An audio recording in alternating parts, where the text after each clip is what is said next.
Welcome to the only daily podcast focusing on compliance news of the day. Each morning, start your day with a cup of coffee and Tom Fox, the voice of compliance, to hear about 4 of the top compliance, corruption, or leadership stories you will need to start your day. The Daily Compliance News is a production of the Compliance Podcast Network. First, a word from our sponsor.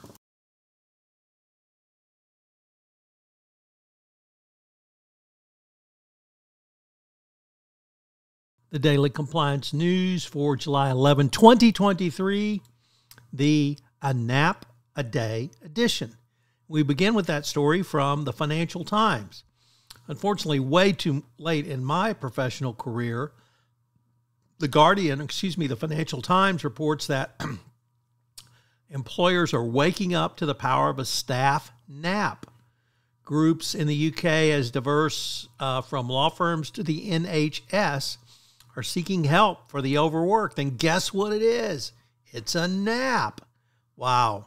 Who would have ever thunk it? Yes, all those times you wanted to take a nap at work, but you didn't, well, you made yourself less productive. So, what will they think of next? Next up from The Guardian, just another terrible article about Clarence Thomas. And after the story broke of him accepting undisclosed gifts from rich donors who had cases before the Supreme Court, it turns out he did so after that, thumbing his nose, completely arrogant at any type of conflicts of interest or anything else that the rest of us have to comply with. Justice Thomas is just going to continue to engage in conflicts of interest, it looks like. Next up from the Washington Post. Is there a reason to keep older employees around? Well, guess what? Having experienced workers can help new hires integrate. What a novel concept. Unbelievable. Almost as novel as having a nap at work.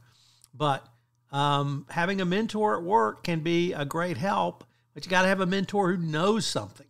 So creating resources for mentorship, which means utilizing more seasoned and senior employees to help out those who are more junior or just beginning, can be a great boon. It can be a great way to really instill culture in a company, and senior execs and managers have a role to play in this by getting employees to understand that smaller one-on-one interactions can help sort and jumble or settle the jumble of a new environment, and especially in a remote or hybrid work, they can be a lifesaver.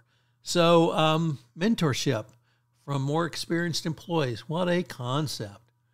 And our final story comes to us from Bloomberg, and it reports that a European Central Bank Governing Council member, Peter Casimir, has gone on trial for corruption in a Slovak courtroom.